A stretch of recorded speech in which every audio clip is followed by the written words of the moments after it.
good morning, good afternoon, good day, good night, good evening, good whatever time it is, wherever you are. Welcome back to Humanitarian Chronicles, the home of stories by humanitarians, by emergency health workers, emergency workers.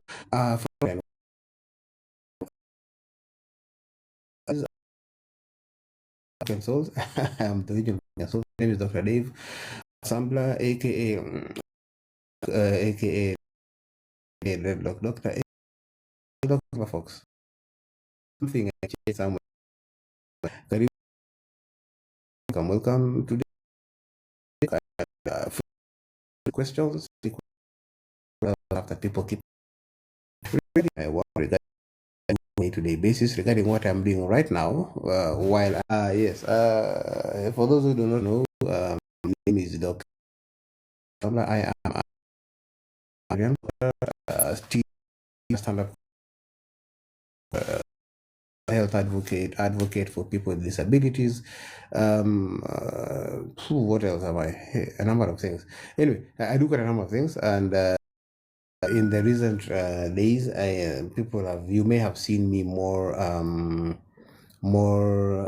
frequent and more kind of aggressive in the mental health space. There's a reason for that. As I said, I'm a humanitarian. I've worked in this sphere for around 13 years now in the humanitarian sphere, but I've been a medical doctor, working as a medical doctor for the last 22 years. Don't ask my age. Issues hii ni filter, kuna vile ndio hata in real life ukiniona mtu unaona kama niko na ndevu nyeupe, lakini ni filter. Macho zako ziko na filter. Karibuni sana, welcome Pastor Peter G, welcome user 97 something user hiyo jina mrefu. Welcome, who else is here? Welcome Ngoko, welcome Mother of Two, welcome Nelly, welcome Shan Jafar, welcome CJ Est Moreno, welcome Adan Kip, welcome Tuke, Snatcher, welcome Sian, welcome. Hiyo ni dinosaur. Welcome. Mwenye kona dinosaur kwa nini yake now. Welcome. Omuga Maxwell, welcome. Karibuni sana. It's now 5:55 in the morning in Nairobi. So good, whatever time it is, wherever you are. You could be in Tokyo, you could be in Enyimio. If you understand, you understand. If you get it, you don't get it, forget about it. Yeah. So karibuni sana. Tricia, Andy, welcome. Mesh, welcome. So as I was saying, yeah. I've been in the medical field for 22 years. I graduated in 2002. 202. Where were you? Where were you? Ulikuwa wapi? Mesh, ulikuwa wapi 202? I'm a British. I'm a PM. Where were you in 202? I mean, yeah, I don't assume that you are younger than me, because maybe you have been around longer than me. Maybe you're the one that when God said, let there be light, you switched on that switch of Kenya Power, and there was light. I don't know. I don't know. Thank you for liking. Thank you for the likes. Thank you for the likes. Tap. It's you to say, what do people do in lives? Me, I don't know. Me, I just talk. So, as I was saying, continuing with the introduction, as I said, I've been a international humanitarian for the last 12 years. I started first of all with the Ebola response in West Africa, Liberia and Sierra Leone. I went in as medical coordinator in Liberia, Grand Cape, Mount County. Okay, Mesh, you are crawling. Now, Mesh. Do this, Mesh. Mesh, don't be like that owner of Mark Holdings City Stadium. When I told him that I need a helmet, and I told him that the XL helmet cannot fit. The large helmet cannot fit. And he was kweli kichwa ni kubwa sana. No, umoja mtu akisema yeye ni mzee, you don't agree. Jifanya like unajua wewe si mzee sana. Si sana. Wewe ni kijana umekuwa around for long. Umoja kitu kama hiyo, you don't say you are crawling. So you just pretend that you did crawl. Mesh, hapana. Ni kubwa huyu. Hapana mesha bana. Umechoma. You have banned. Umechoma picha. You have banned the picture. Thanks Mesh. Thanks for being here. Thanks for engaging. Umenichekesha asubuhi 5:55. Sasa sijui 5:58. Sasa nikianza kucheka hivi leo, sintacheka mpaka jioni. Asante. Thanks for liking the live. Kama kuna gift, mweke gift. Anyway, tuendelee. So as I was saying, yeah. I started with Liberia when I went for the Ebola response, and there's a sad story to that. There's a sad story to that. I think I've told it, but I might tell it again today if I remember. Body, IOM, in Grand Cape Mountain at ETU. I was the medical coordinator. I was overseeing a team of around 15 international staff, and closed. And I'm happy and that I was lucky to come back alive from the Ebola response. It was quite crazy. It was scary. I did 3 years in the West. I did Liberia, then later I went to Sierra Leone, where I also worked for just over a year before we wound up the Ebola response, and we closed up all the projects because basically there was no more Ebola in West Africa. Then after that, I went to South Sudan. I had a break of me. Kukua jobless is not new. So I told you, who is this biggest supporter that has joined? Pigeni Makofi kwa biggest supporter. Story in Ebola. Who is this? Mesh. You don't know that I went to Ebola response.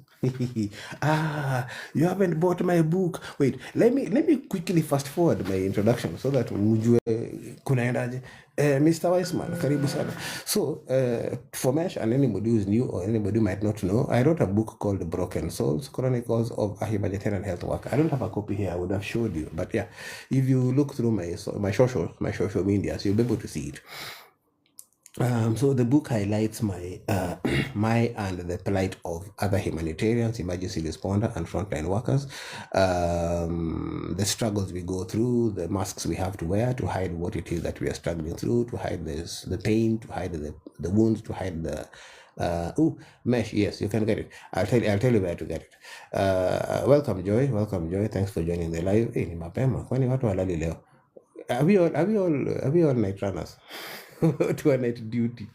Yeah, so the book highlights the plight of humanitarians and everybody who kind of like is in this field of ours. The idea is to share candidly what it is that we go through so that you are able to understand and everybody can understand the struggles we have. So that when you see us smiling, mimi for example mkana kuinja na kanti tu niko poa kiasi, lakini wanganiambia tu nilifiatu kitambo. See, remember Sunday I was telling you I was posting that I thought Sunday was Saturday. I swear I went for a comedy event that was supposed to be on Saturday that had happened on Saturday. Mimi nilienda Sunday na ninaambia uchi leo kuna event hapa nataka kuingia. Uchi anasema kuna event. Mimi kuna event akasema kuna, na nikatoa stage nikamonyesha Instagram nikamshow event ni leo. Akaniambia mtu wangu we si 11th ni jana saa tu, leo ni 12th Sunday 6 p.m. na 7:20 p.m. nikamshow boss. Mesh wacha kuchoma. Najua niko na shida sasa, mbona niambie? Sinajua. Mimi niko na shida ka 25,000 times 20 20,000 times 20,000. Lakini tuache hiyo story. Yeah, so mimi nimezusha. Kumbe nilipoteza sato. Asiju kuliendaje by the way. Endelea kuchoma, kuna shida. Tutapika breakfast. Soki karibu sana. Nikunywe rosemary tea nifanye nayo nini? Inasaidia rosemary tea so nipate rose hapa ni zawadi. I'm joking but not maybe sijui. Yeah, so mimi nimefiatu bottom line. Hiyo story mtaiona kwa post nyingine zipiga yote alafu mkose kwenda kuwatch. Nini muwatch hiyo nini? Nimepost Sunday jioni. Mimi nimechizi by the way. Kwenda kuonekana. Yeah. Najua mimi daktari lakini nikijiona kwa mirror isaidii because I see myself in the mirror and I can't help myself as a doctor. Soki, it helps memory. Soki, shida si memory. Shida ni kutupa mbao. I mean, shida ni kukuatu. Bana. Okay, wacha niseme na kuna online kama labda utaki hard copy unaweza nunua kama gadget yako iko enabled na Kindle utaweza kupata. Kama haiko, Amazon itakushow you can't access this book or something like that. Then kuna kobo.com unaweza ipata, unaweza download magode. I wish so okay, I wish Adre nilikaa nao tulikuwa tunachaka kama ndazimu, na mimi sikuwa navuta, hao walikuwa navuta, wana puff ikifika kwangu mimi napitisha na next walikuwa kama 6, so I think nilivuta 6. Afu unaweza imagine msee ananuka mdomo alafu anavuta gode. So kuna vile mkipana wakuja live wakao mwingi hapo kai live tupige ma story nao. Anyway, yeah, so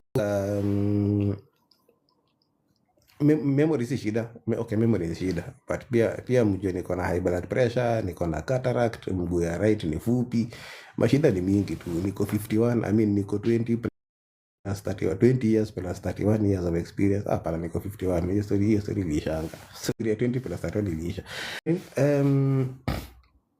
So book unaweza pata kutoka amazon.com, unaweza pata kobo.com. Kama unataka soft copy, those are options that are available.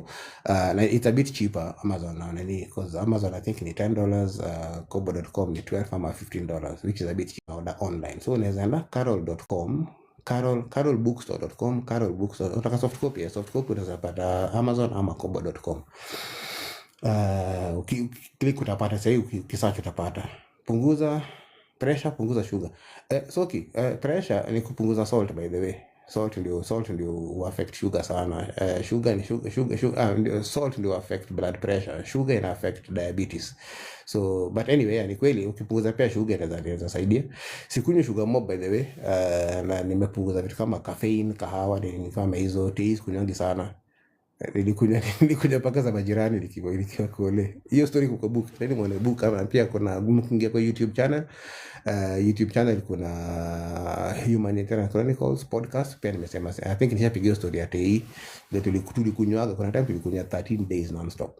Beer alafu mavodo na makonya kana manini. Tena beer alafu mavodo na makonya 24 hours for ninio. Ati shukran. Tuambie story hiyo Ebola sasa, achana na pressure. Sasa mnaona shida wenye wana join hizo manini. Sasa ameniambia niache pressure zangu, na mimi really niko na pressure. Unaongeza tu shapre bure. Unataka kuambia shapre upanda hivi tu. Watu kama nyinyi bash. Anyway, kama una watch na weke kidole ukitap so tapingi ukilala unataka kama afu unatap na like ndio tufikishe kwa pale Digiri Courtyard pia iko. Kila Saturday mkienda Karen inaitwa the Organic Farmers Market Karen. Iko ukitype in either Organic Farmers Market ama La Terrace utapata. Kama unaenda nini ukitafuta kwa map utapata hapo kutoka 8 asubuhi mpaka around 5 ama 6 pm. Tafuta stall ya keki in a cup, keki in a cup, KEKE in a cup, keki in a cup. Ukipata keki in a cup, books ziko hapo kibao. So there's a lady hapo ita bill hako na nywele pink kama nywele red. So ukiona unataka kama utana huko mbele kama moto ina uchekivileo flower inakaa kimoto kama kaka kichwa, huo ni bill keki na cup. Anauza books hapo, na ukichukua book utacheki. Then wapi kwingine kuna hayo? Apart from those are the only places so far ziko. Kuna hii center kubwa ya books wako na ujinga. Nilipeleka book 2 months ago, ati bado wana review paka leo. Naenda kuichukua niuze ama mesh nichukue book iko hapo textbook center nikupatie sare. Ngoja fast ndio historia ya bure ya kuona economy ni mbaya, uweze kuabuti za bure, but wewe no tuongee. Unaweza pata book sare hizo matusi zako, hizo matusi ndio upunguze matusi, uache kunitukana hapa kwa live. I'm joking but I'm not, but yes. So very quickly, mesh nisha post story ya Ebola by the way kwa YouTube na iko kwa TikTok, but what I summarize. So nilikuwa Ebola response, that was my first response nikitoka hapa, and vile nisema it was a story out of pain. Nilikuwa nimeka jobless for about 2.5 years. Jobless as in sikuwa employed formally kwa NGO pale kwa nafanya kazi. Walikuwa wataka kunichuja nikajichuja. So walikuwa wataka kunichuja, dismissal ingechoma CV nikawachuja, nika resign. Na ilikuwa ni mplainer tu, haikuwa historia ati nini nimefanya makosa by the way. Na nitanunua, sitaki waanze kusema fanya hivi mesh wacha kufanya comedy kwa show yangu. Hii show yangu fanya Mimi nimekam kuongea kwa live unafanya nacheka ni kama niko comedy show. Enda stand up comedy. Anyway, kaa hapa. Ufanya sit down comedy. Hiyo unafanya comedy hapo iko fiti sana. Endelea, laughter is the best medicine. Inabamba. Yeah, but hiyo unaweza pata kwa manini. Just make sure ukiuliza any of the places uliza kama kuna signed copies because kulikuwa na signed copies za before. Then hizi copy mpya sikuwa nimesign bado. So uliza kupatia signed copy. Ukipata copy unsigned wherever utanipata. Wherever nitakuwa nikifanya book reading ama book signing, please bring the book, remind me it is you Mesh, and I will sign for you. At least when you remind, I will sign for you. If any of the books that you have that was from before I began doing book signing, like mass book signing, please find me. If you meet me anywhere and you have a book, let me sign for you. I'll be happy to sign for you. My handwriting is bad. Yani ushaona handwriting bad?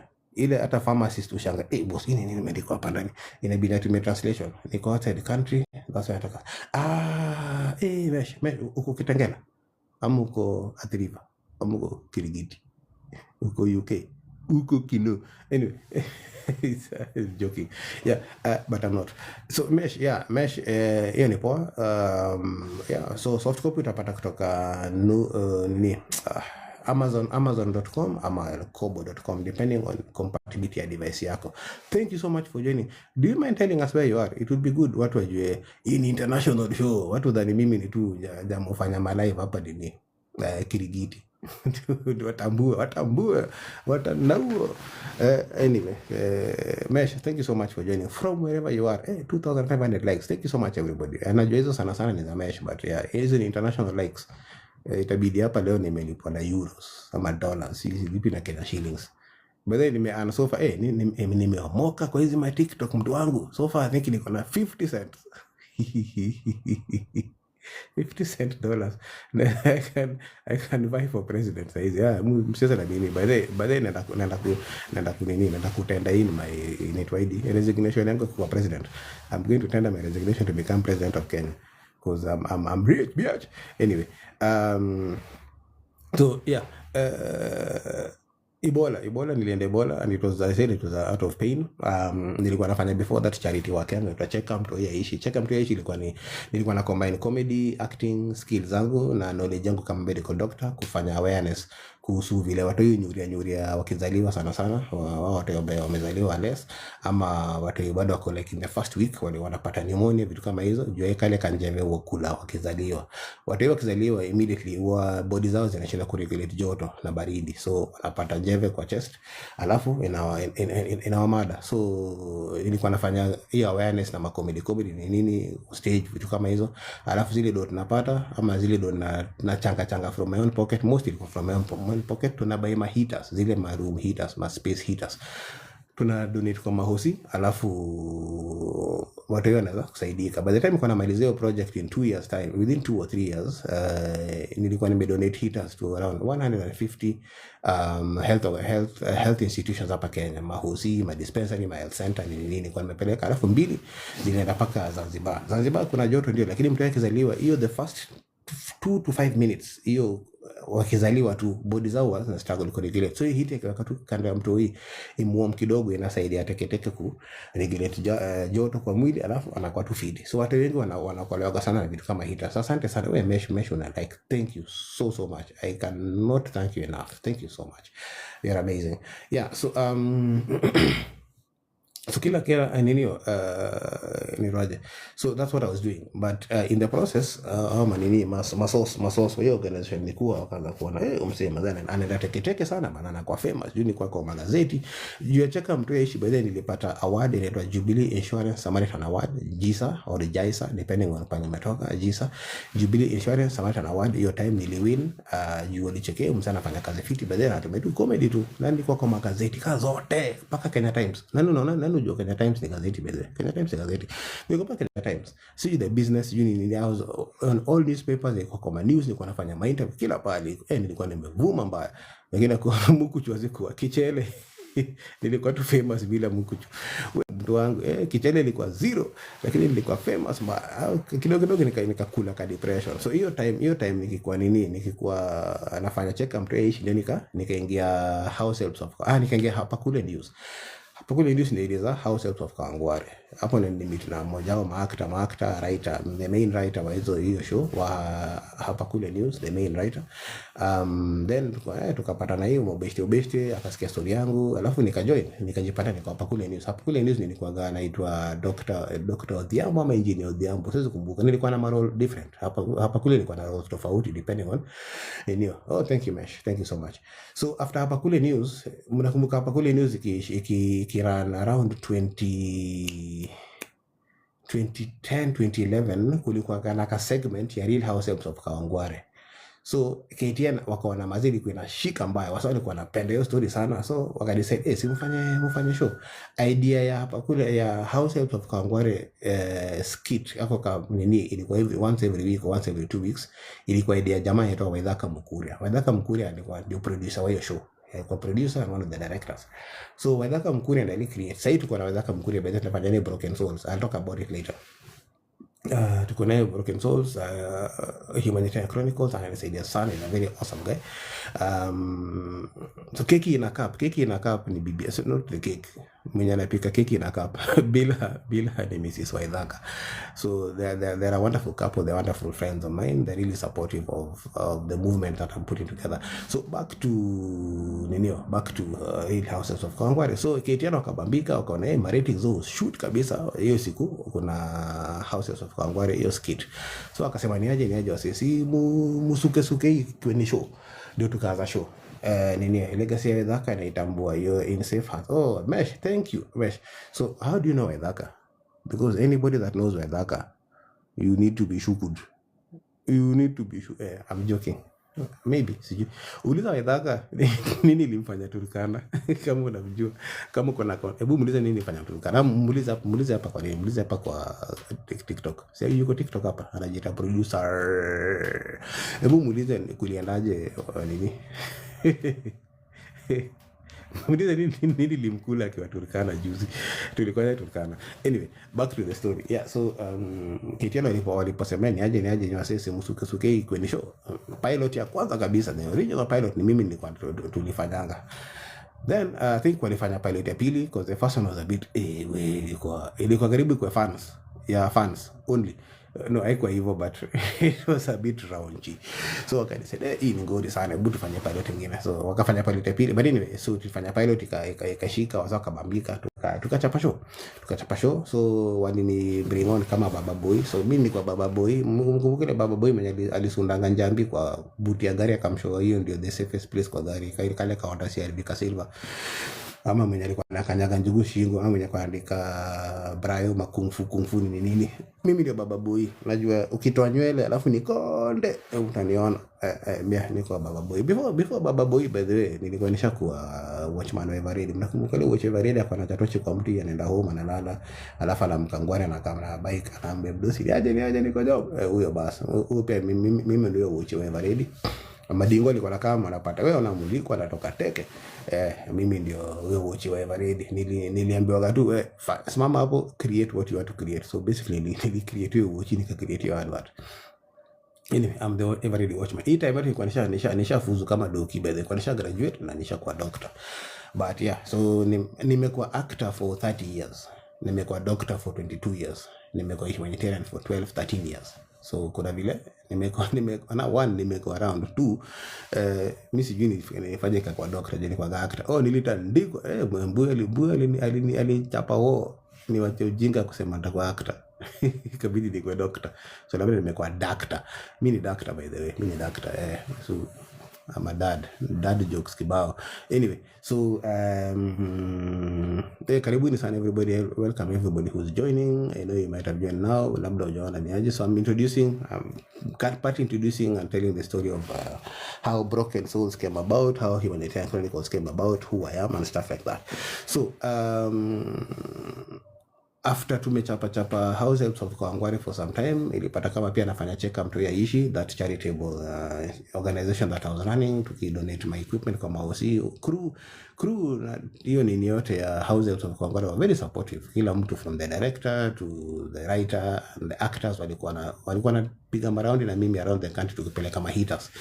kwa mahusi. Hata after nilienda stories za Ebola bado waliendelea kupeana maheaters. They continue donating the heaters because we now got companies giving us heaters, buying us heaters, and then we just donate around. So unaweka sticker ya kampuni unasema hii ni kampuni fulani, Airtel imepeana heaters kama hivi, Jubilee Insurance imepeana heaters 50, alafu na wapi.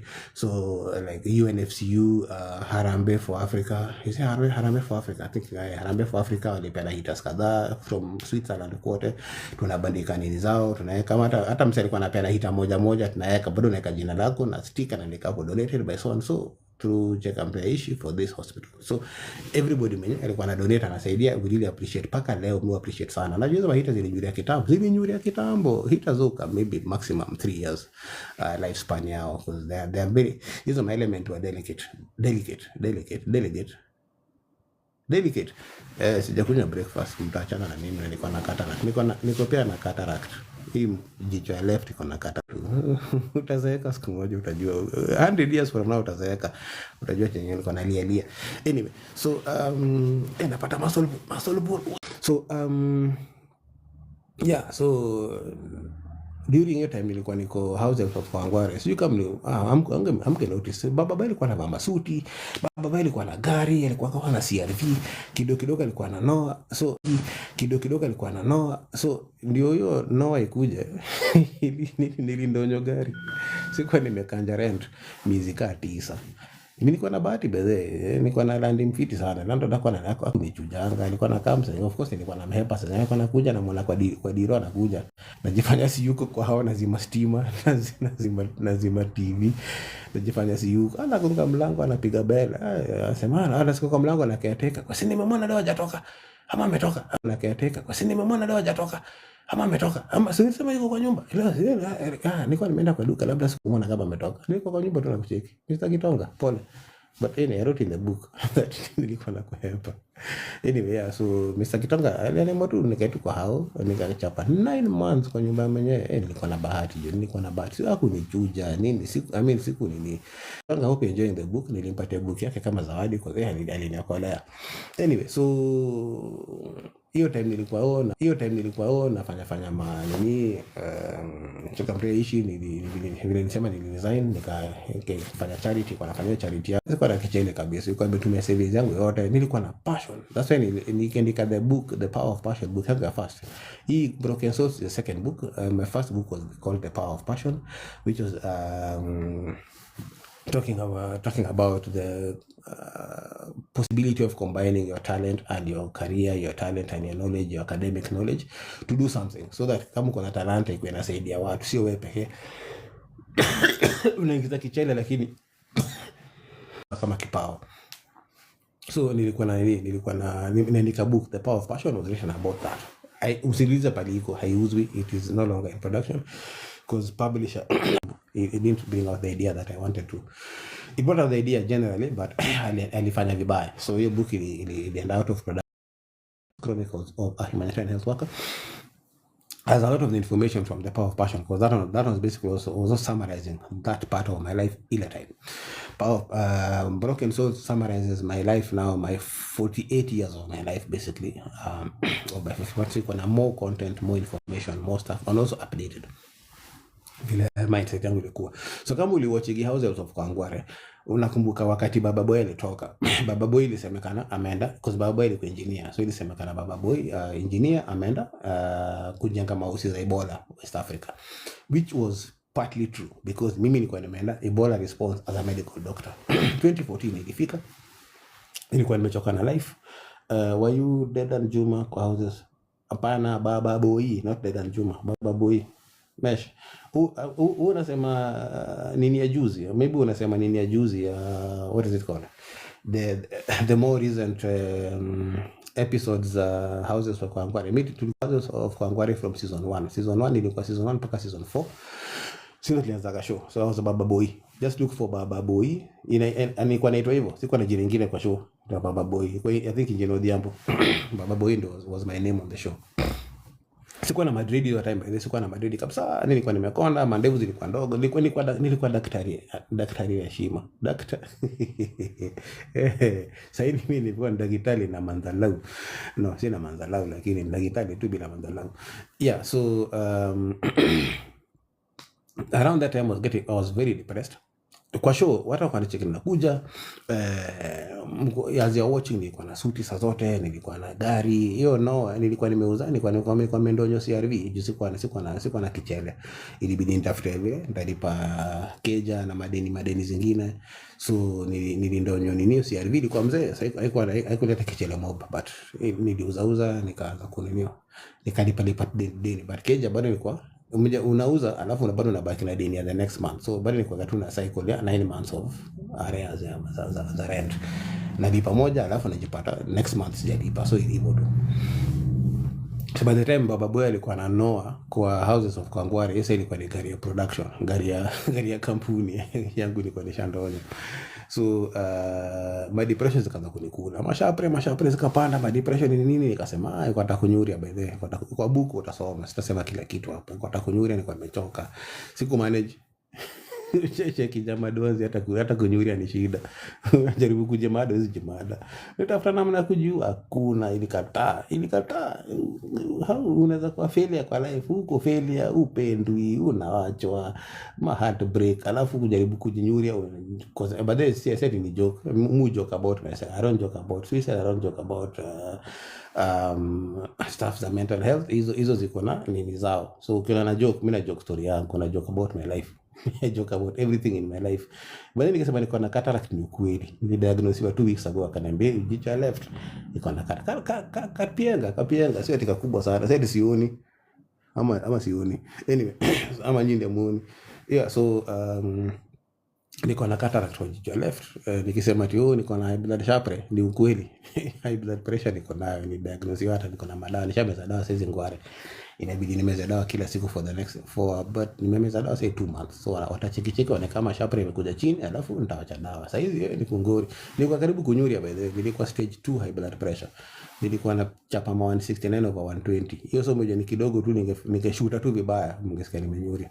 So inabidi niweke kwa madawa. Walicheki walishoni heartbreak. Niliwachwa.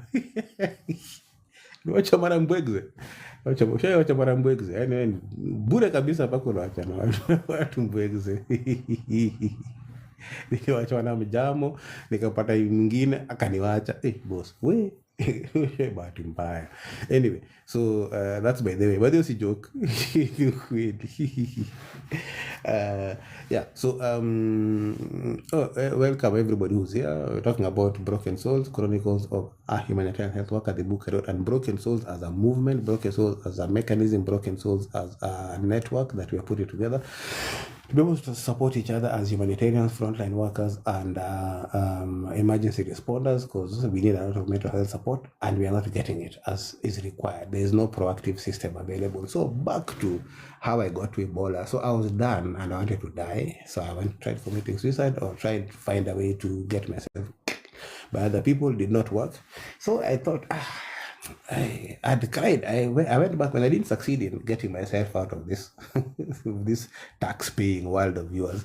I went home and I cried. I went back home at 3 a.m. after the unsuccessful attempt. After crying for like 2 hours, 5 in the morning or something, I woke up and thought, you know what? I've been lucky. I've not been evicted from the house. My stuff hasn't been auctioned. I agreed with the landlord that I asked him to sell my things. He said, no, he will not sell my things. Those are my personal stuff. He told me to sell them myself. Then whatever money I get, I could pay. So I sold everything in my house. My house was empty. My house only the TV refused to sell. I don't know what happened. The TV could not be sold. Microwave could not be sold. And the TV stand. Those are the 3 things that could be sold. And my mattress. I didn't sell my mattress, so I need somebody to sleep on the floor. So I didn't sell the mattress. I sold the bed, everything else, but the mattress was left. And a few blankets here and there. So in my depression, I thought, you know what, let me apply for something. Because one of the main issues that I was depressed about was not being able to get a job. I was out of a job for 2 years, despite my CV being already, at that time it was already 6-7 pages of quite a bulky CV, all the work I've done as a program manager, as a leader in mental in public health, and a medical doctor, but still I couldn't get a job.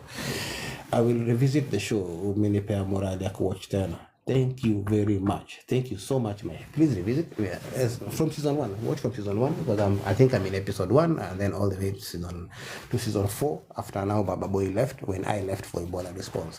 Thank you so much, Mesh. You're an amazing supporter. You're amazing. And everybody else, I really appreciate. Yeah. So wow, 4.4k likes. Oh, you people are amazing. Thank you so much. I don't take it for granted.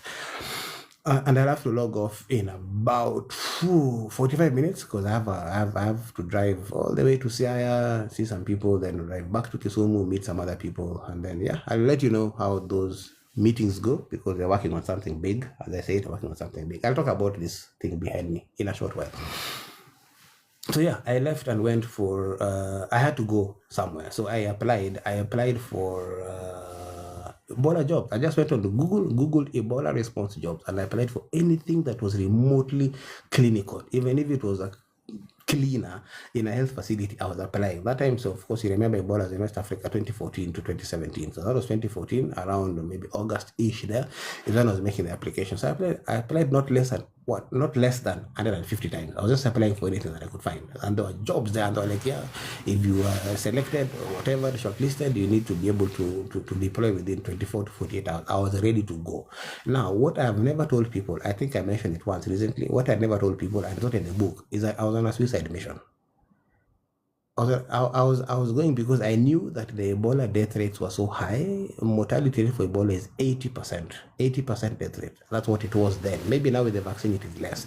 So basically it meant that out of every 10 patients, 8 would not make it. It was guaranteed 8 of them would not make it. So my plan was, I tried getting killed in Kenya and it refused. Then they go out, then they go mlikata kuniwa. Asanteni. So I said, yeah, you know what, if they could kill me in the Nego, and I tried getting myself killed in the Nego that whole night that I was now weeping because I tried to get myself. But the plan was that when I'm killed and I go to heaven or hell, I'll say, you see, me, I didn't kill myself. I didn't kill myself. They killed me. So, no, people killed me. So I wanted to die, but I wanted to be killed. It didn't work. Fool.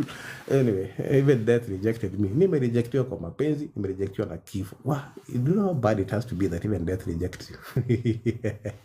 Anyway, I need to wind up soon. So yeah, I was on a suicide mission. So the plan with Ebola was that when I go, I would hopefully contract Ebola, so that now my family would benefit from the whatever risk allowance and danger pay that I would be paid for maybe the first month, maybe like, I don't know, compensation, and that was it. I was hoping that I would get Ebola. I was tired. This mental health thing can push you into a corner. That's why I keep telling people, please find a way to claw back out.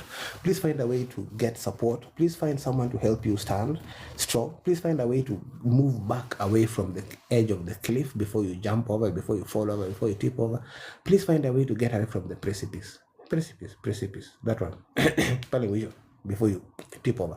Please find a way to get support, because and you watch over your friends, watch out for your friends, because you to heaven, to hell, you want sure. That's why you survive. No, you know, me sijui watu enda wapi. So I didn't know where people go, and I'm like, wherever I go, yeah, I'll be reporting that I didn't kill myself. I was killed. But I wanted to. Anyway, so yeah, so the plan with Ebola was that I was going and not coming back. That's where my mind was.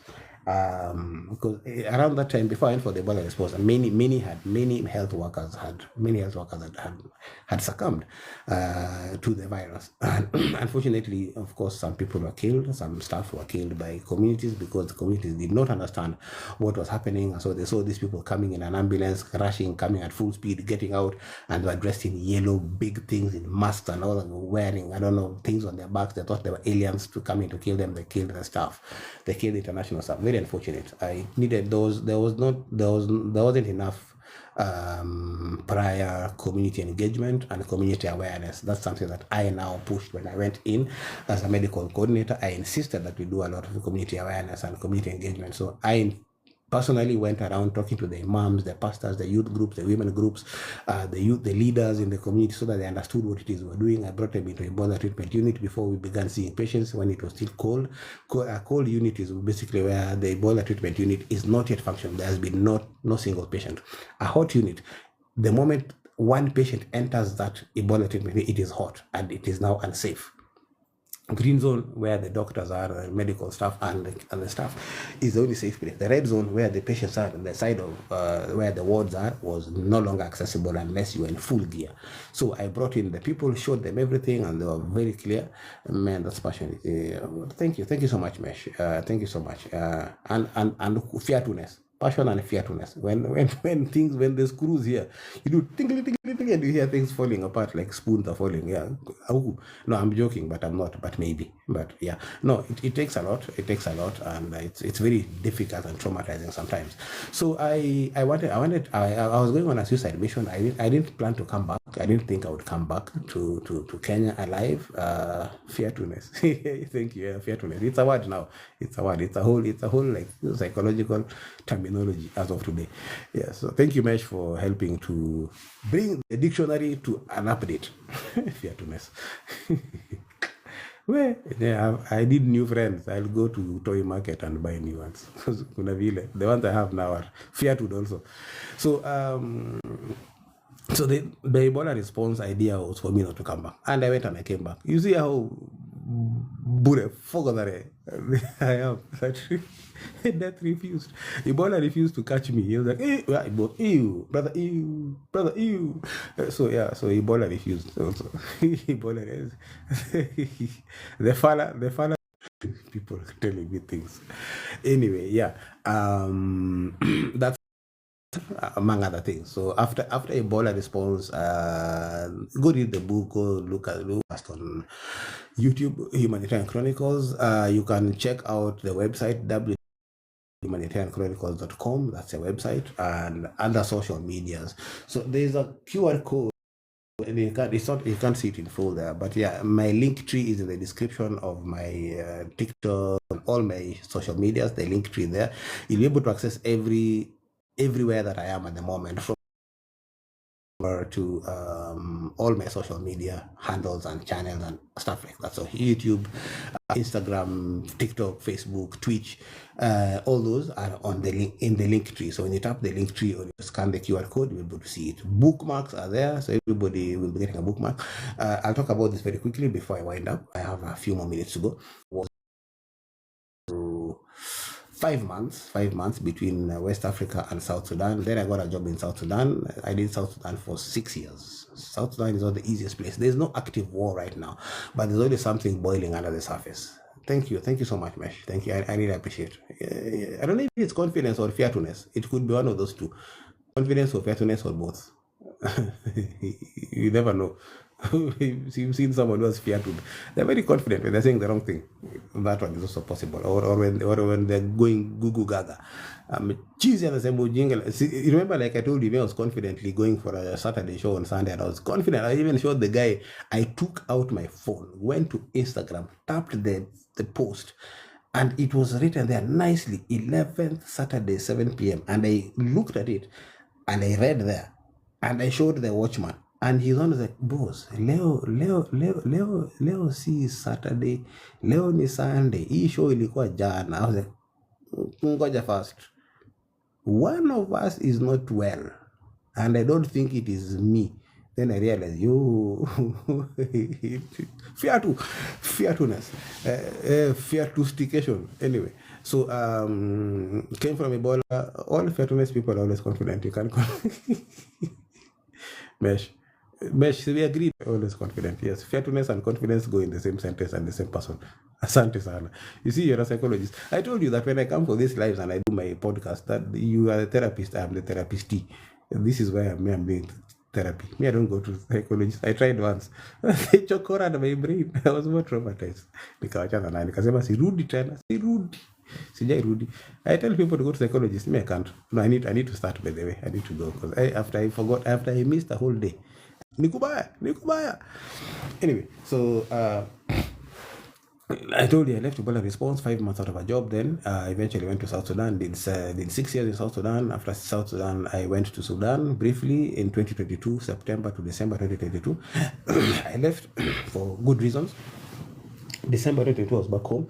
I was jobless for 6 months between December 2022 and June 2023.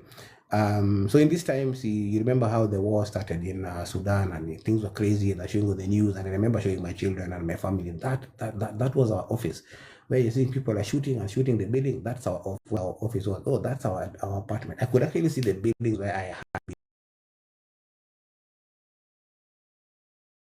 opportunity. Anyway, I'm kidding. Maybe not. So I survived that, and then I was like, yo, I was lucky. Lo and behold, I went to Ukraine for a year. June of 2023, I went to Ukraine. I did a whole year in Ukraine during the war. I didn't go as a tourist. I remember in Ukraine, people would stop me in the streets. Locals would stop me in the Ukrainian men and women would just stop me there, very concerned. They're like, excuse me, sir. Do you know there's a war in this country? They thought I was a tourist because they don't see me taking photos. Me I was taking photos, documenting. Already I began doing the book. I began doing the book in Ukraine in October of 2023. That's when I began doing the book. And I'll tell you the reason in a short while. So people would stop me in the streets. I would go to the gym and men, dudes would be, excuse me, sir. Why are you in Ukraine? I'm like, I'm a medical doctor. Like, oh, okay. Are you in school? I'm like, no, I'm a medical doctor. I graduated in 2022, 202, sorry, 202, and I've come back as a medical doctor to treat people here. They're like, treating people? Why are you treating people here? I'm like, see, there's a war and there's no health facilities. They were very concerned. As Nigeria say, they were consigned. They're very concerned, yeah. They're very concerned, by the way. So they thought I was a tourist, or I didn't realize there was war, and I'd just gone to like look for studies or something. I would say, no, I came specifically because of this war. Remember, I was speaking in Russian. That would ushaipenda muda alafu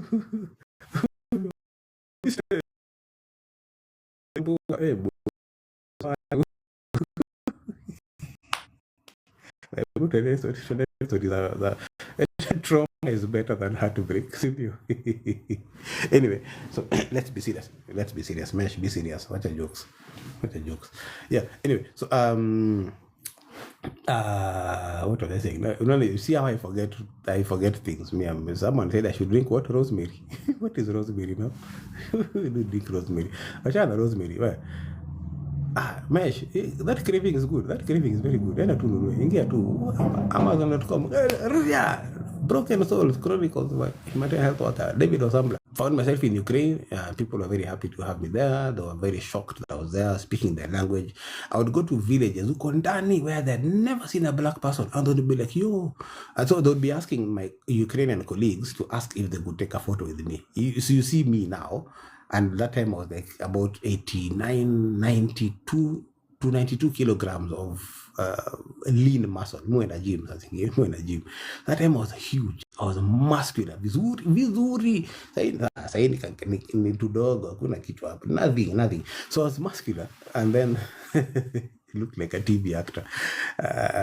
Oh yeah, I'll tell you, in Russia, at that time you had to learn the language because they were teaching only in Russian. They didn't have English. They had very few English teaching universities. So I learned it in Stack, and then I came back, and I never used it much. I would maybe text a friend of mine who is Russian, Ukrainian, Armenian, Dr. Nikita, who remained in touch. We would text each other, call each other once in a while in those years, but yeah, I didn't like practice much. Apparently, it was hidden in my subconscious. The moment I got into Ukraine and I said, Здравствуйте, как ваши дела, that was it. It just began to come back. And I was fluently speaking, writing. I even write in my pocket. I still write and fluently speak Russian up to today.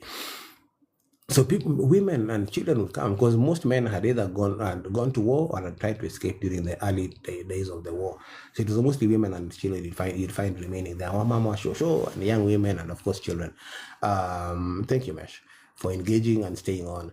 So yeah, they would come and line up, and so they would be asking the Ukrainian staff in Russian or in Ukrainian, and I could understand both languages, asking if they could take photos of me. Then I remember one day they was like, "Sparsi to niveau." I just asked him.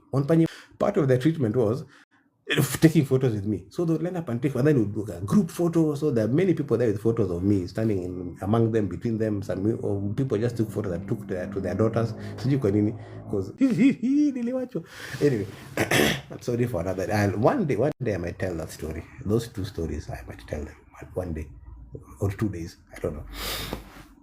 So yeah, Ukraine. I did Ukraine. It was scary. Ukraine was scary. I thought that was the scariest thing. South Sudan was bad, but not so bad. I was among the few black people there. There were not so many, by the way. Among the humanitarians, we were quite a number. But I was among the few that spoke Russian and Ukrainian. One of the very few that spoke Russian and Ukrainian. Most of the black people are black Americans, Africans from other countries, but they didn't speak Russian or Ukrainian. So I was among the few. That's what made me stand out. Before I leave that story, one time I was at the Amsterdam airport at Schiphol. It's called Schiphol. I was traveling back home for my rest and recuperation. I was going on for about 2 weeks, and this gentleman with his wife were ahead of. They cut the line in front of me. I was going to buy something, then the gentleman was trying to peep. He didn't like.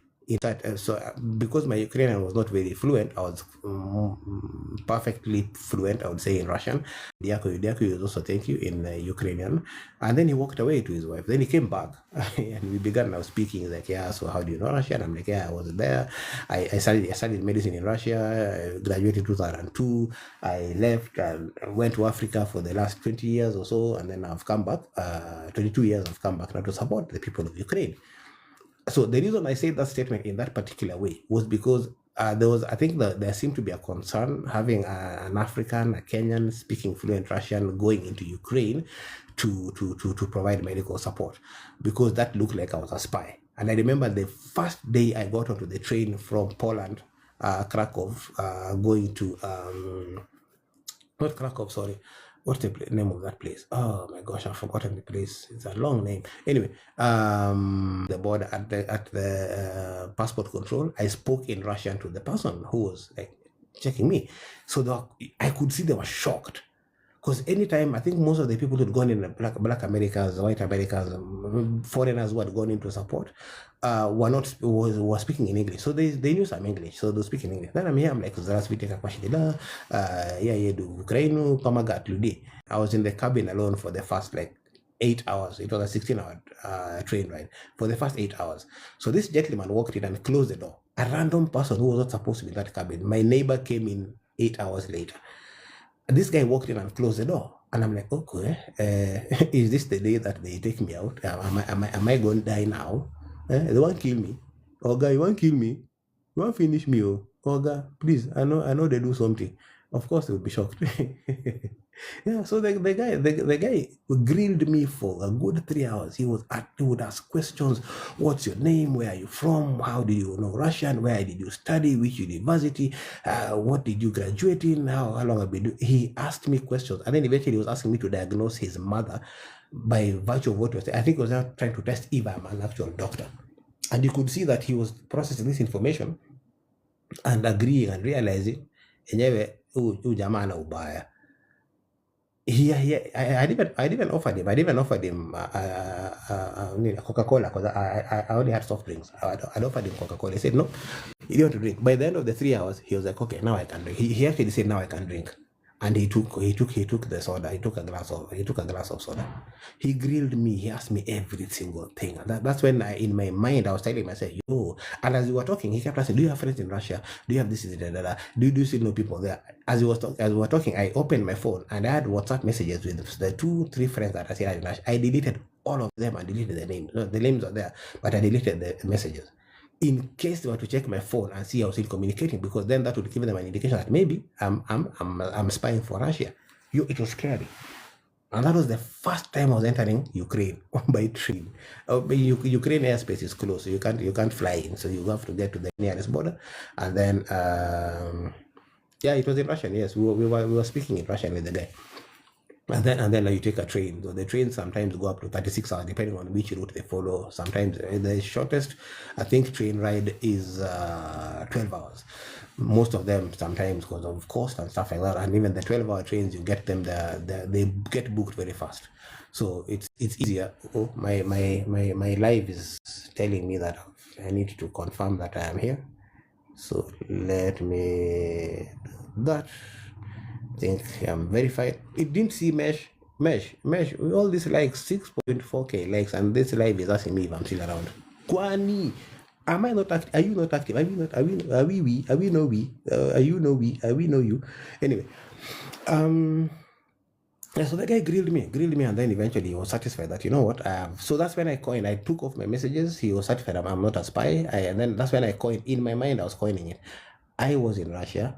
I graduated 2002. I left, went back to Africa, to Kenya and Africa. I've been working all through, and now I have come back after 22 years to support in the war.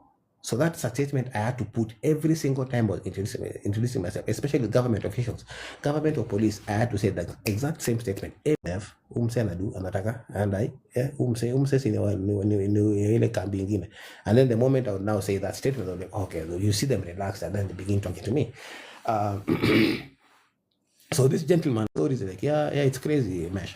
So the guy talked to me, introduced me to his wife, who was excited. Yeah, people, they are Ukrainians, but they had left Ukraine in the 90s. They relocated to the US, so they were just coming back to visit. But now he could not enter Ukraine. He had to visit like around the border, and his family members would come and then go back, because men were not allowed to leave Ukraine.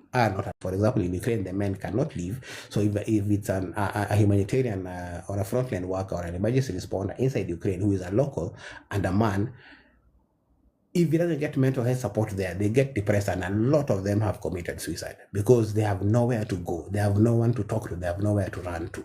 That's why I keep advocating. In Gaza, for example, none of the people can leave. So you're being bombed, you're being shot at, your family is being killed, and many of them have lost family members. Many of them are the sole survivor in their families. In Gaza, for example, many of them are the sole survivor. And this person still has to provide support to other people who are struggling like they are struggling. So they're in the same bombing, they're in the same shooting, they're in the same fighting, they're in the same war, and then they have to provide support. They have to support emergency response efforts in the same country where they're being killed. Sometimes they even see now they're also bandits who've come in, armed bandits. They have to see the bandits who are shooting them and terrorizing them come into the facility with injuries and still have to treat them. But then there's nowhere they can go. I am lucky as an international responder. I can go to another country every 6 weeks to like maybe 12 weeks. I'm supposed to, as a requirement, to leave the station and go to another place, press and detach and disconnect and disengage from the chaos and the trauma. Then I can come back before I crash. Now the national staff cannot do that, because even if they take leave, they're taking leave and still going back home in the same war, in the same response, in the same outbreak. So nothing changes for them. They're in the same environment all through. The people in Gaza were struggling. I know of many doctors. Some of them are cousins. I've heard of cousins that I heard about, and I kind of knew by proxy, who were surgeons in the same facility. They would come to work together as buddies, surgeons, cousins, brothers. They've come to work. They came to work together one day, worked the whole day, both went home. The next day, one came back. I'm about to cry. Boss, wacha ujinga ya kulialia kwa live na kwa podcast. Nini na kusumbuanga? Kidogo kitambo ulikuwa umedisconnect, umetoa emotions kwa kazi kwa emotions, umeweka barrier, kulikuwa na wall ya chuma, kuna kitu. Sasa unaweza kulialia nini? Disconnect. Uko sawa? Umediste. Zimeenda? Sawa. Anyway, so back. PTSD. Ngori. Mood trigger vitu zina bipuka. So the two cousins left, went home. The next day, one cousin came back. So guys are like, hey, bro, where is Mohammed? I'm using a different name, so it wasn't Mohammed. Where is Mohammed? Is you remember the 4 or 5 missiles that landed last night? They're like, yeah, we had them and they shook the whole place. He's like, yes, Mohammed and his family were all killed.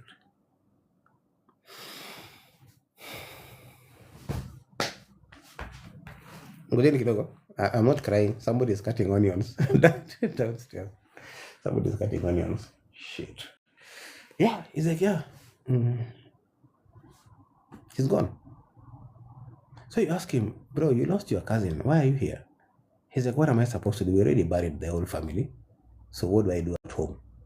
Chances are I might also be killed. So I'd rather be here. Because in the hospitals where the international staff were, it was rare to be hit directly. Very rare. Not impossible. It was rare for the Israelis to bomb a facility where there were international staff. Rare. Mark that word. Rare. Not impossible. They knew where we were. We would like give them GPS coordinates and say we're in this facility, this facility, this location, this guest house. Please do not attack because we're here. By international humanitarian law, humanitarians are not supposed to be attacked. Not supposed to be attacked. But many times, even in Gaza, even in Ukraine, and in other wars, they are done. I'll talk about, thank you, Mesh. I'll talk about the safety issue now, or none of it, lack thereof. So, yeah, so many people go and tell you, yeah, we went home and so came back. Oh, you go to work and you went to work with somebody. The way you guys went home, you went to the guest house. You come back and the guy didn't come. You think, hey, why is so late? You ate 9, 10, 11. Why is so late? You're calling and there's no response. And then you're told, sorry, you're looking for so and so. See, they were killed last night. They were killed in the morning. You remember the bomb that hit in that place? It killed the whole family. The person, sometimes when they say family, it's the person, the wife, the children, the father, the mother, the cousins, the uncles, because they live in the same place. Most of them live in IDP tents. You remember the tents that were blown up last night? Those were them and other people.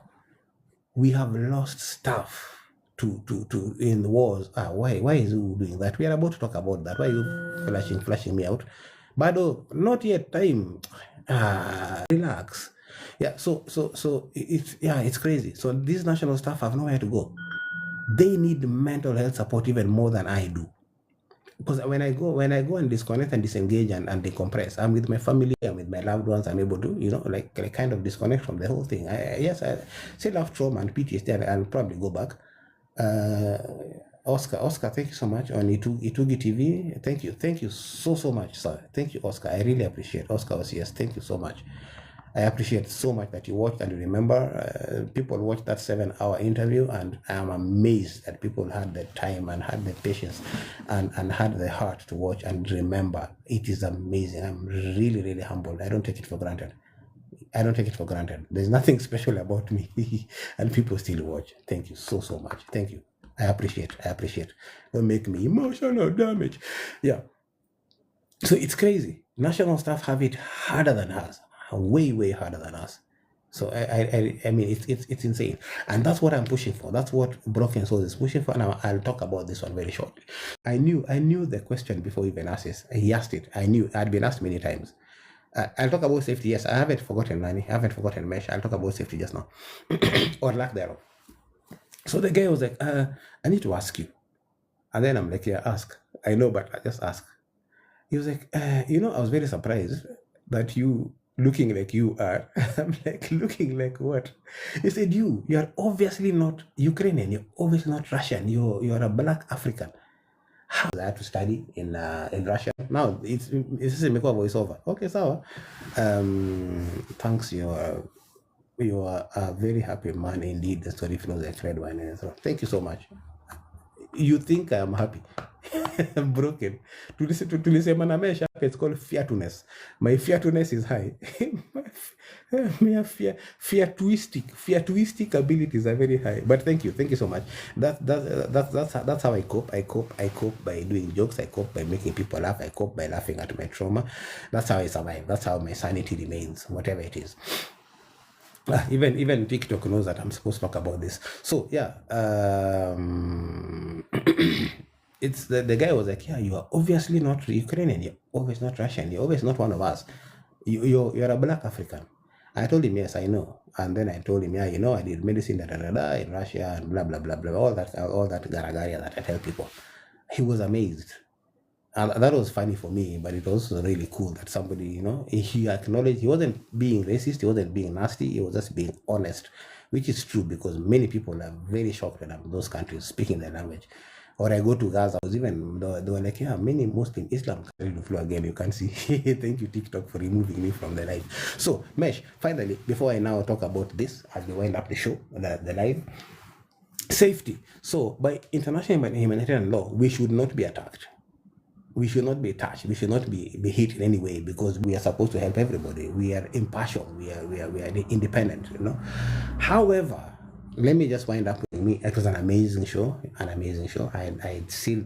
do not take that show for granted. A lot of what people know about what I'm talking about now, doing now, is because of it too. So thanks so much, John. March 18th of last year, I was now supposed to relocate from Cairo and Jordan, because I used to work between Egypt and Jordan, Cairo and Amman, and then I would go into Gaza once in a while. So I was in Gaza of September and October of 2024. So March 18th of 2025 last year, I was not supposed to permanently relocate and start working in Gaza from Gaza. I was supposed to now be a full-time staff there. Sveta, thank you. Sveta, добро пожаловать. Спасибо большое, что really amazing survivors of the Ukrainian war. I am proud of her. I cannot say more. I cannot say too much about her. It speaks for itself. Svetlana is a very strong lady with her young daughter. They've survived. The family survived. They were in Donetsk. Donetsk is one of the places that is almost completely destroyed now in the war. And yeah, so it's amazing. It's amazing. The resilience of the people where we work, where we serve, is just superb. You can't explain it. So the safety. I was supposed to enter Ukraine. I was supposed to enter now Gaza on the 18th of March of last year. And we had for you to enter Gaza, you have to go fly into Jordan to Amman, and then take a bus now from Jordan all the way through Israel, Jerusalem, up to Gaza by bus now. So we already had taken the bus. We had paid the driver. We were on the bus, and the bus had departed now from Amman. We are already now going towards the border, King Hussein Bridge, to cross now and go through to the border with Israel and enter and go there for 2-3 days because it's bad. That night, that was the night the ceasefire broke. That first ceasefire that they had. It broke because Gaza had been bombed the whole night from around 1 in the morning up to the time 7 a.m. as we were now proceeding to Gaza. They were still bombing them. They had been bombed 250 times, missiles, not at your grenades. The missiles had been dropped on them 250 times by 7 a.m. from 1 a.m. to 7 a.m. And they were still being bombed. Convoy would leave, start going towards, or even reach the border, and they were turned back. All the way from things would calm down, quote unquote, they would go. So calm during that hot period in Gaza, calm was bombing every hour. Literally, missiles were dropping every hour. Gunshots were every minute. You know the way you can wake up and you hear birds singing. That was gunshot. Every single minute there was gunshots. Either the submachine guns or automatic rifles or pistols, whatever it is, there was gunshots. Gunshots were never a concern for us. Never.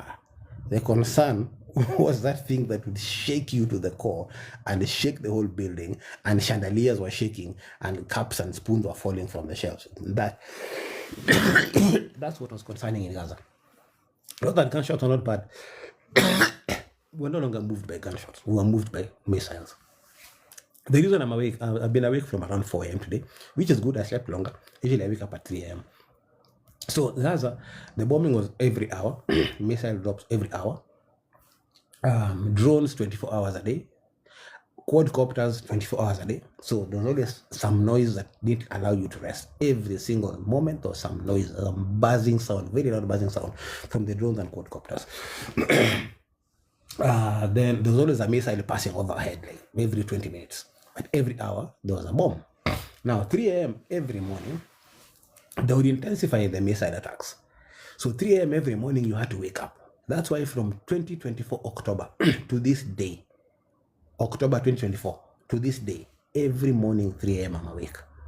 Because in my mind, something is going to happen. I need to be awake to figure out where to go to next. Even today. Thank you, Mesh. Thank you so much. I'm humbled. I'm lucky. I'm humbled for by your statement. So every morning, 3 a.m. So I don't sleep anymore. I don't sleep. The difference between, so we were not supposed to be attacked. So 18th, we were told to go back to Amman, to Jordan, and wait for 2-3 days. I was in the UN. I was with the World Health Organization based at the regional office. I was in the regional office. I was a deputy coordinator for emergency team coordination. I was a deputy coordinator based in the regional office. Dr. Hussam was the code. I don't know if he's still there now. Was the coordinator Usama Bulwan was the coordinator. He was now my boss basically. He was a very wonderful surgeon, medical doctor. Gazan. He's Gazan, but he was based in Cairo. He had managed to escape with his family, part of his family. The rest of his family remained there. So we were to go in. We were told to go back. The same day they bombed. The Israelis bombed the UNOPS guest house, basically the UN headquarters. They bombed the guest house. Nobody was there that day, so luckily nobody was hurt, nobody was killed. So they made a request. UNOPS made a request to go and do supervision and inspect the building for the level of damage, so they can figure out, can they go and fix it, so people can go back. They were given authorization on email. They were given in there when you're going to a hot zone or a place that have been recently attacked. You did an email to them. They responded back. You told them who was going, how many people are going, why they were going, their passport numbers, their nationalities, every single detail. Then they would vet and say yes or no. So they were given a go ahead to go the next day, 19th. They were to go and investigate and review the place. They left the next morning. They got an email to only if any changes. Reader. I tell you the map, this is going to stay on the left or stay on the right or stay in the middle. Do not deviate from that path. If you deviated away from the path you've been told in that direction, you will be shot. You are no longer guaranteed of safety. They told you exactly the steps. And the next morning, after getting the response, they were told, okay, now go to the collection point. The collection point is where you collect, you like gather together. Then you're told, okay, now you can proceed to the holding point. A holding point is about 1 kilometer away from a checkpoint. So you go to the holding point, you wait.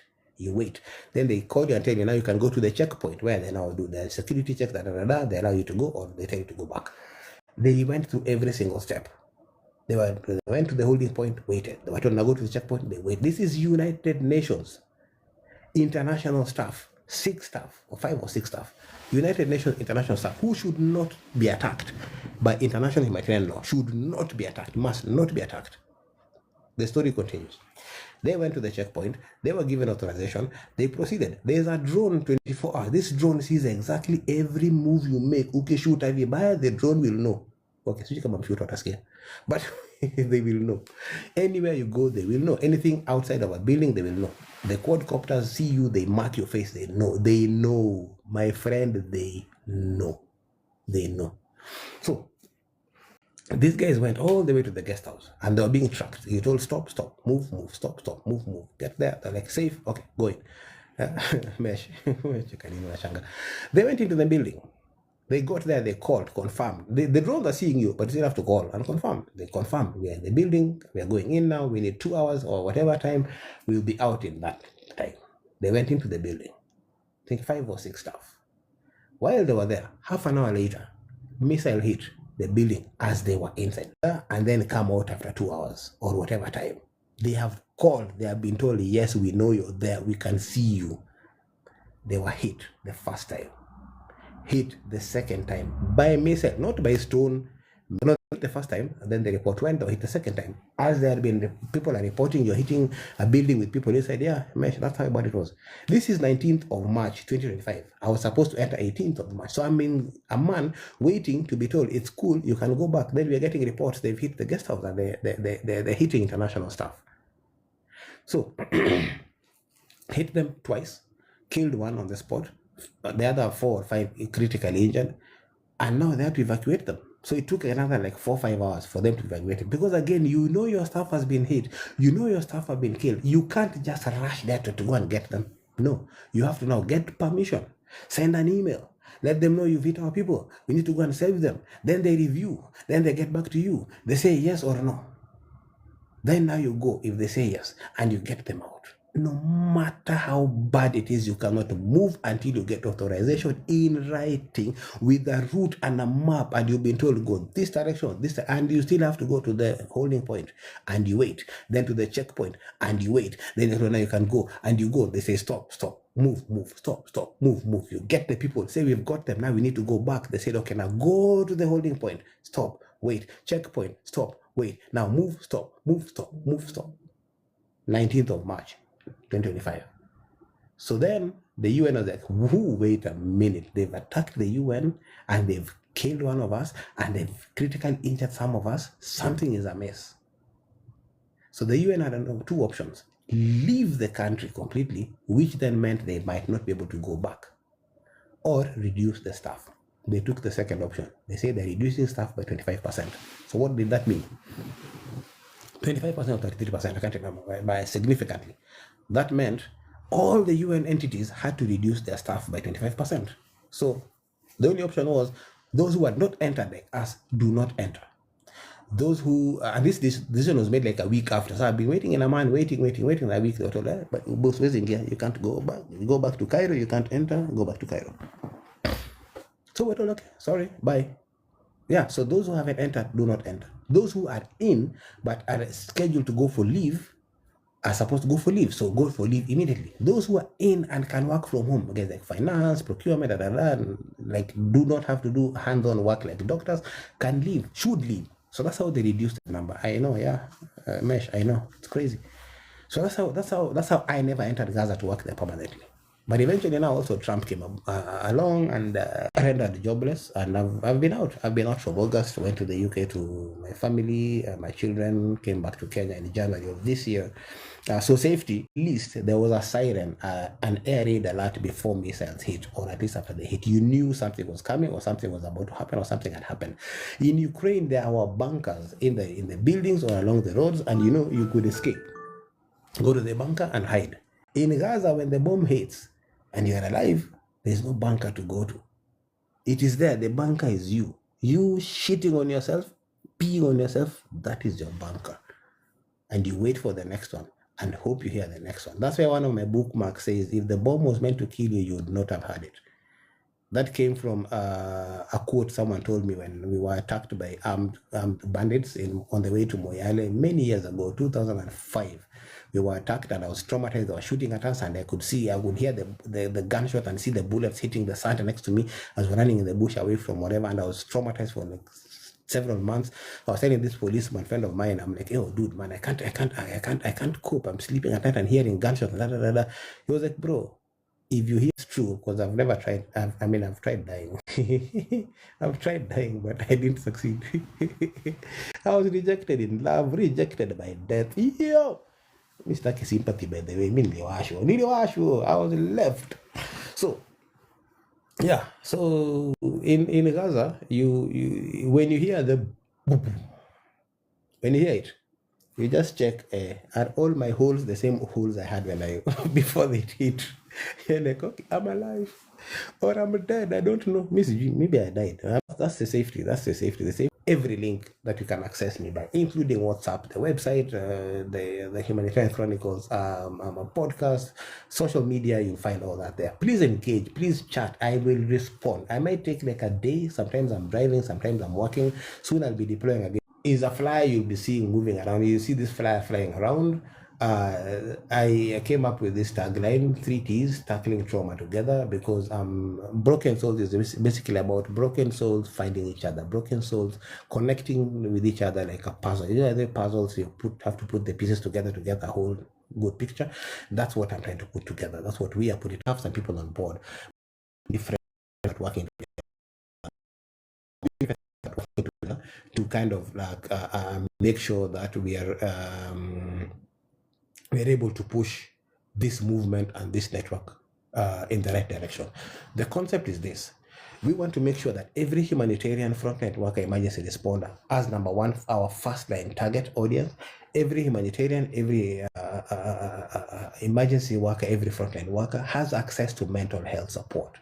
That is the one thing that we are missing. There is mental health support available somewhere, somehow, in some form.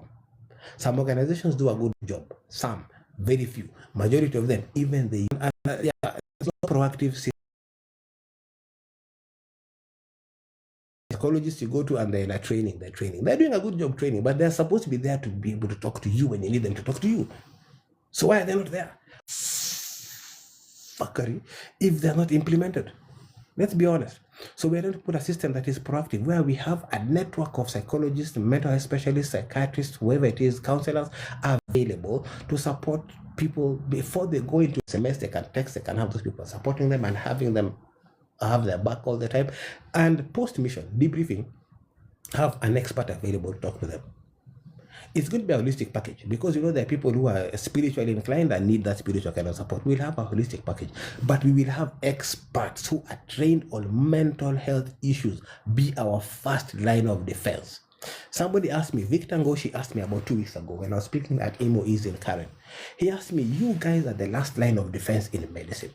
Who is your last line of defense in mental health support? And I do not have that answer. And that is why Broken Souls, the book, came about, because there is no last line after us in terms of supporting us, what we are supposed to do, and that is good, and we implement them well for the community. However, when now we begin to crack and break and crash, who helps us? Well-being, or whatever it is you are, you call yourself, you will be honest and you will say it is not there. It may be there, kidogo, but it is not there full-time. It is not there proactive. It is reactive. They wait for you to crash. Like right now, if something happened to me, people will rush me to Badari Hospital. They rush me to a mental institute. Yes. Thank you, Mesh, for asking the same question. They rush you to a mental health institution. They start pumping me with drugs. I don't need that. Fuck that. To die completely. We need to be brought back to life by having mental health support available proactively, pre-deployment, during deployment, and after deployment. But completely lost her mind. Does not function. I don't know if she functioned. I could not function. She was gone. The number of deaths you see every single day, sometimes every single day, is overwhelming. You have demons chasing you from trauma every single moment. Thanks, Mesh. Every single moment. I dream about my patients sometimes that I lost in Ebola response in 2014. I dream about them sometimes now. I can describe to you by how they looked, by what they were wearing. 2014, I can tell you today, every single patient I lost in Ebola. I can tell you about that young girl in Meru in 2004. Painful to watch. Nobody could handle her. She was handed over to me. I don't know why. The driver that died after a head-on collision in Moyale, the one that broke me completely. One of them means that broke me completely. I can tell you how he looked. I can tell you what he was wearing. I can tell you the fracture and how it looked on his leg. I know it. For years, I was trying to drown those demons in alcohol. How do you go and redisconnect? For many years, I knew how to disconnect from emotion and disconnect from reality. I knew. 4 or 5 weeks ago, I reconnected. I don't know why and how that happened. I think I remembered my mom passing away as we were talking in my arms or next to me on the bed. I can't remember. I don't know. I broke something in my defense. Oh, I'm getting another muscle pull. Okay, good. I'm back. My muscle pulls, I have to stretch the muscles. So, time to go. So, as I was saying, tackling trauma together is our tagline. So, we are going to be tackling trauma together as human. This is for humanitarians, by humanitarians. And we want to make sure, I'm already engaging some psychologists. I'm already engaging, thank you so much, Mesh. Thank you so much. You basically understand. You understand, and I really appreciate it. And that's what I'm pushing for, so that we have this understanding across the board. Yeah, as I was saying, so tackling trauma together is our tagline. We want to make sure that we are able to support each other as humanitarians, as emergency responders, and as frontline workers, so that we can work together and bring this thing together, so that we stand with each other and we're able to bring to each other mental health support. I'm already working with some psychologists, and I'll be meeting a psychiatrist next week in Meru, very senior psychiatrist in the country, to be able to figure out with her, brainstorm and probably get ideas from her on how we can make this work. The idea is that if we are able to get as an option that can allow us to subsidize this mental health support. I would say worst case scenario. Best case scenario is to be able to have people able to get this support for free, meaning we'll want to find a way to subsidize and to probably cater for the cost, so that the psychologists, the mental health experts are available. Things you go through when they say by sharing, I guess, another safe space. Thank you so much. It's not necessarily safe all the time, but it is safe. Mi nishaambiwa ni stories za jaba, nikaambiwa niwache ujinga, nikaambiwa nipeleke ufala huko. I'm very sure somebody will tell me to stop crying like a baby on screen. I will not stop. F you, whoever you are. I will continue being real. Now this is me. I've taken off my mask. I think that's the worst part. I took off my mask. I'm seeing the scars. I told you I stopped going to a psychologist because the psychologist dug into my brain and began asking me things and telling me things and making me realize things that happened over 40 years ago that I was hiding. You know the way you come. I am very good at compartmentalizing. So the things that I compartmentalize, I'll put in the back of my mind, under the back of my mind, inside the back of my mind, and then put things on top so that they didn't come out. She brought those out. It crushed me. Mrs. Lam Kuria, that's why I never came back, because you made me realize things I didn't want to realize, that I knew, I didn't want to know, that I was hiding, I didn't want to see. I'll be back. I need to, because now the moment I'm fearing like this, my fearfulness is increasing, so it needs to be taken care of. So yeah, I'll be working with the psychiatrist, with Mrs. Kuria was very kind enough to contribute to the book. She's the one who did the conclusion on mental health. She's an amazing psychologist and mental health expert. She has worked with the people in emergency response, so she knows what we go through. She relates, and yeah. So this is going to be our flyer from now on. It might improve, it might change a bit. This is going to be our flyer and our flag also. As you see us, please remember to have a chat, say hi to us, say pole. So the QR code on that side of the screen, I don't know, that's your left, my right. The QR code here takes you to that's my link tree QR code to all the links, all the channels, everything that we do. It's very true. That few will understand, but even the few that understand the mesh, like you and others, it makes a difference. It makes a difference. Thank you so much. Thank you so much, Mesh, for that promise to give 5-star to the book. I appreciate. So the idea is to be able to spread the word. Number one, create the awareness so people understand what we are going through. Be able to allow us to take off our masks. So as I always say, Humanitarian Chronicles is the home of our stories, from our heart to your heart. Very soon you'll be seeing interviews coming up with other people. It's not just about me telling my stories, but it's going to be interviews from other people, other humanitarians, other frontline workers, other emergency responders, other people doing charity and struggling through stuff, other broken souls. They'll be giving the interviews on this show, on my podcast, and letting you know what they go through from their heart to your heart. They'll take off their masks. Please allow them to take off their masks. Please let this be a safe space. Humanitarians, emergency responders, frontline health workers, this is a safe space for us. We want to make this a safe space where you can come and take off your mask and just let it out, so that we can support each other, so that we can support you, you can support us, we can stand with each other and keep each other strong.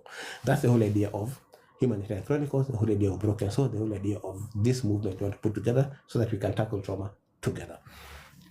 Thank you very much. This has been amazing. I really appreciate your time. I appreciate everything that you've come.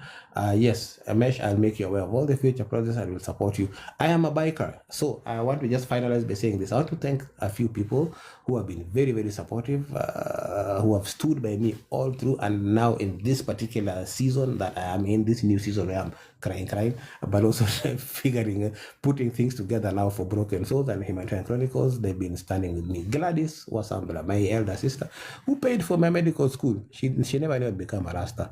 She knew I was just a pastor and a doctor. But now I'm no longer a pastor, but I'm a doctor and a Rasta.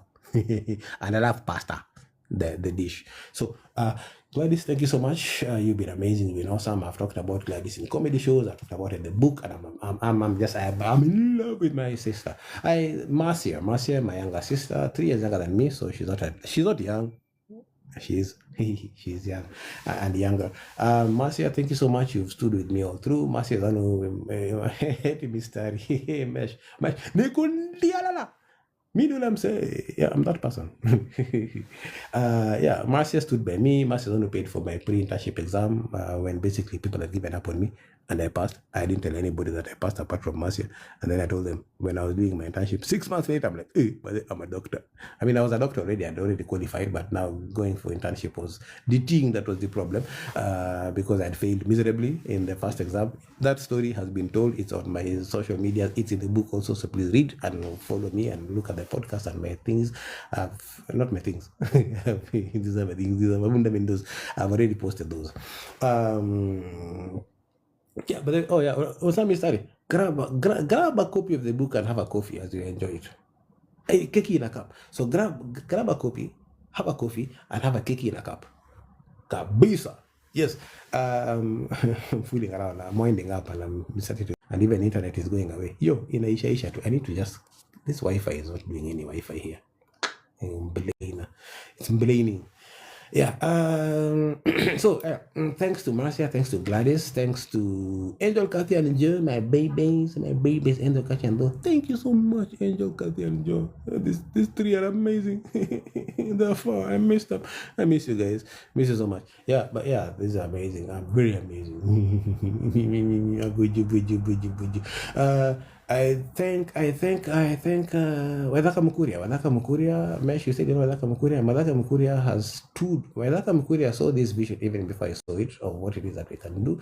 May was just creating awareness on mental health support for humanitarians, emergency responders, and frontline workers, and creating awareness about the book Broken Souls, and creating awareness about Broken Souls as an outfit, as a network. I didn't see anything much coming out of it.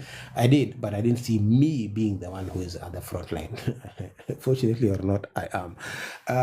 I think thanks to Waidaka, and thanks for standing with me and for working through this with me. We hope to be able to roll out amazing programs, amazing stuff that you'll see coming up soon, starting with the next interview that will come up very, very soon. I won't tell you who. I'll probably mention it and I've hinted to it, but you'll be able to see it very soon. Thank you very, very much, Waidaka. Keki in a cup, Bilham, Keki in a cup. Thank you so much for Keki in a cup. Thank you thank you for supporting. Thank you for having the book at your stall at the Organic Farmers Market in Karen. I really appreciate that. I don't take it for granted. The people who walked over, the people you talked to, the people who wanted the book, the people who probably bought the book, the people who bought the book from you. It's amazing. Thanks for the support. Kagweria Murungi, hashtag Kagweria Murungi Rides. Thank you so much. You are an amazing human being. The work you do in Turkana and across the country on your KLR, on your motorbike is amazing. Please follow Kagweria Murungi, check out what she does.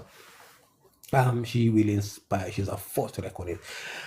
Emily Wairimo, Emily Wairimo, Mwangi Wairimo, Emily Wairimo Mwangi. I don't know. Emily Wairimo. Ems, Shori for the poets. Ems is our baby girl, beautiful, wonderful woman, amazing young lady. Thanks for what you're doing. Ems is based in Nyeri. She has this whole library network she's done, and she does a lot of other programs, rhythm and blues. Not rhythm and blues. Kusema blues umeshara. Brew ile ya kuchemsha kahawa.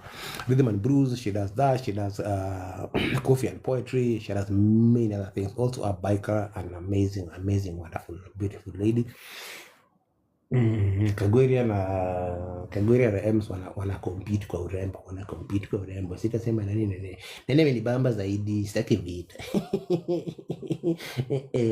Anyway, so yeah, so these are amazing bikers. They are biker friends of mine. I'm a biker. I will not tell you how much I'm a biker. Go and watch yourself. Then we have Kimani Kamau, who M's hashtag is hashtag the traveling librarian. I talked about Kagwere Murungi, hashtag Kagwere Murungi Rides, and hashtag Ready for Hope. Kimani Kamau is a medical doctor in Naivasha, doing amazing work with also his motorbike. Leo sikuchongoi baadaye, nitakuchongoa kesho ama baadaye, bado niko na post zingine nataweka baadaye.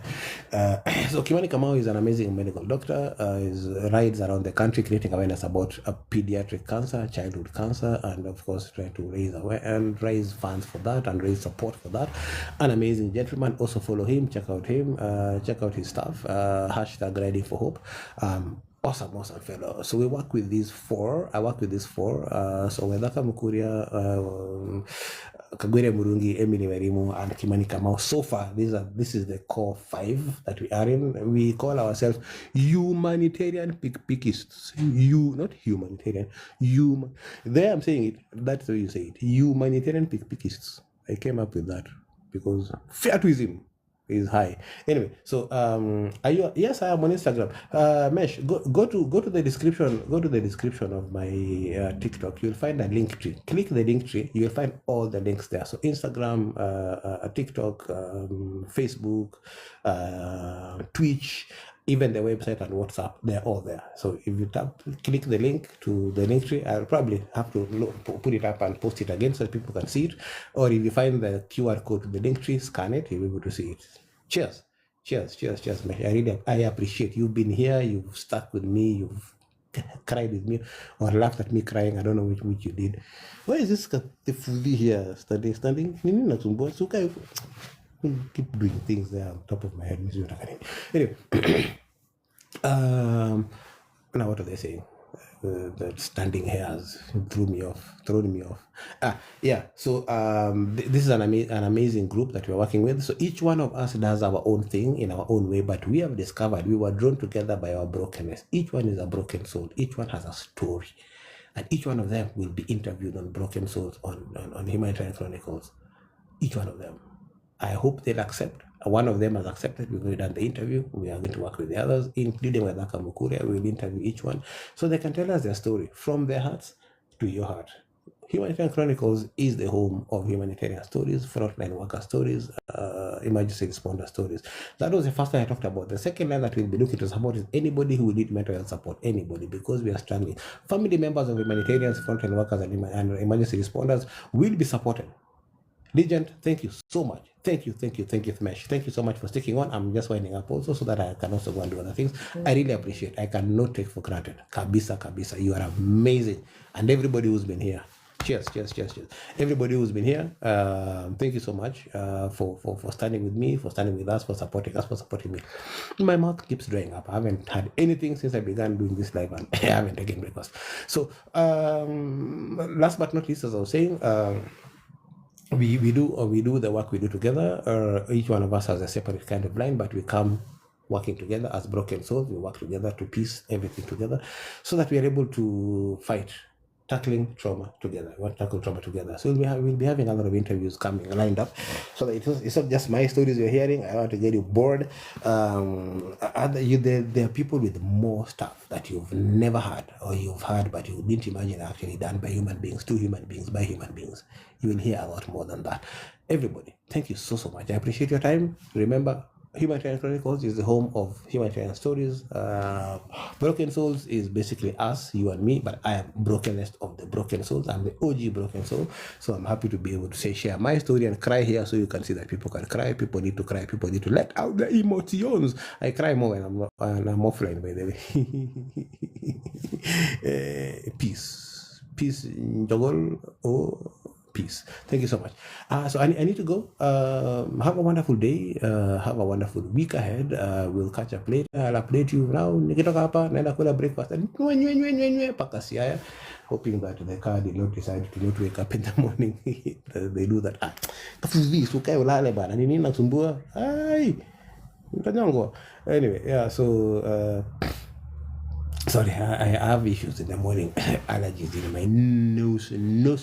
my nasal region, my nosocomial. Yeah, there's no nosocomial ni mambo za hosi na magonjwa unaweza pata kwa hospitali. Wadhibitari. So I gotta go. You'll be hearing more about the things we're going to be doing. Hope to be doing a lot more stuff in the near future. Yeah, so say hi to my it's not here.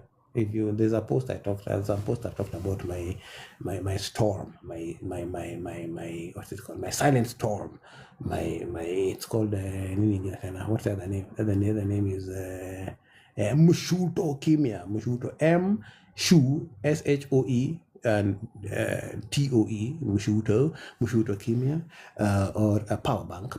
It's called power bank, and it's also a silent fart. But that's my electric bike that has no sound. Now the problem is the brakes. I don't know why the brakes are shouting. They're screaming, so people can hear the brakes coming from far. But otherwise, when the brakes are fixed, I'll hope to fix them next week. Or maybe end of this week, and I get back to my room. And the brakes are silent. Hey, bro, you know what's going on?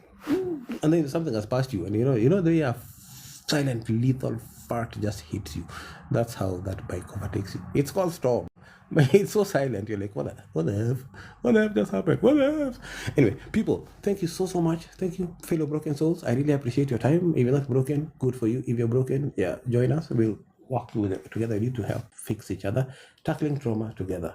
Thank you so much. Hashtag 3Ts. Have a wonderful day.